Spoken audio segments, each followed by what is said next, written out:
আসসালামু আলাইকুম। আমার প্রিয় স্টুডেন্টদেরকে ওয়েলকাম করছি আজকের এই ছোট্ট ভিডিওতে। ভাইয়া অ্যাকচুয়ালি এই লম্বা সময় ধরে নতুন একটা বায়োলজির ওয়ান শট রেডি করেছি, জিন তত্ত্ব বিবর্তন, এবং এটা একটা মাস্টার ওয়ান শট। কারণ কি, এই লেকচারটা তুমি যদি করো, তোমার যদি বেসিক যদি নাও থাকে, তুমি ইনশাল্লাহ পুরোপুরি লেকচারটা বুঝবা, এবং সেখানে প্রত্যেকটা জিনিস আসলে আমি ব্যাখ্যা করেছি। সো ইনশাল্লাহ তোমরা এই ওয়ান শটটা দেখবা, নিচে কমেন্টে আমি লিঙ্ক দিয়ে দিব, ওই লিঙ্কে গিয়ে তোমরা ইনশাল্লাহ ওয়ান শটটা দেখতে পারবা। রিসেন্টলি আমি অনুজীবের একদম ব্র্যান্ড নিউ ওয়ান শট দিয়েছি, জিন তত্ত্ব বিবর্তন দিয়েছি। আমাদের ওয়ান শট সিরিজটা আসলে একদম পূর্ণাঙ্গ, আলহামদুলিল্লাহ। কিছু কিছু অধ্যায় একদমই আগের, অনেক আগের হোয়াইট বোর্ডে দেওয়া, ওই অধ্যায়গুলো হচ্ছে নতুন করে আমি নতুন করে আরো যে অ্যাড করা দরকার সে অ্যাড করে একদম কমপ্লিট আকারে দিচ্ছি। তো তোমার একটা ছোট দায়িত্ব হচ্ছে ক্লাসটা সুন্দর মতো করা, এবং করে তুমি জানাবা ক্লাসটা কেমন লেগেছে। এবং অবশ্যই যদি ক্লাসটা ভালো লাগে তাহলেই কেবল ফ্রেন্ডদের কাছে তুমি ক্লাসটা শেয়ার করে দিও।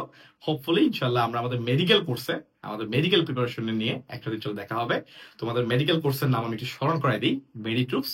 এবং ইনশাল্লাহ 9 তারিখ থেকে, এই 9 তারিখ থেকেই তোমাদের মেডিট্রুপসের জৈব রসায়ন ক্লাসের মাধ্যমে আমরা ঈদের পরে নতুন করে যাত্রা শুরু করছি। ইনশাল্লাহ আমি জৈব রসায়নটাকে 4টা ভাগে ভাগ করে পড়াবো। 4টা ভাগে কিন্তু চাইলে জৈব রসায়ন ইজিলি ভালো করে শেষ করা সম্ভব, যেহেতু আমাদের মেডিকেল এমসিকিউ। সো তুমি যদি এই 4টা ক্লাস করো, ইনশাল্লাহ তুমি জৈব রসায়ন যতটুকুই পড়েছো, এইচএসসির জন্য হলেও, যদি ফার্স্ট টাইমার হও বা সেকেন্ড টাইমার যদি হয়ে থাকো, তো obviously very much important.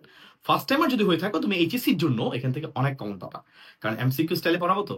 So ultimately MCQ গুলো তোমার এইচএসসির এমসিকিউ তো কাজে লাগবে, এডমিশনও কাজে লাগবে। আলটিমেটলি আমাদের টার্গেট, মেডিট্রুপসের মেইন টার্গেট কিন্তু মেডিকেল। ওকে, সো আমাদের একটা মেডিকেল এবং ডেন্টালের একটা complete admission programme. You don't have to go anywhere. Okay, ইনশাল্লাহ এই কোর্সের মাধ্যমেই তোমার প্রিপারেশন সম্পূর্ণ হবে। সবাই অনেক ভালো থাকেন, সবাই অনেক সুস্থ থাকবেন। সবাইকে হামিম ভাইয়ের পক্ষ থেকে আবারও অনেক অনেক শুভেচ্ছা। আল্লাহ হাফেজ, আসসালামু আলাইকুম।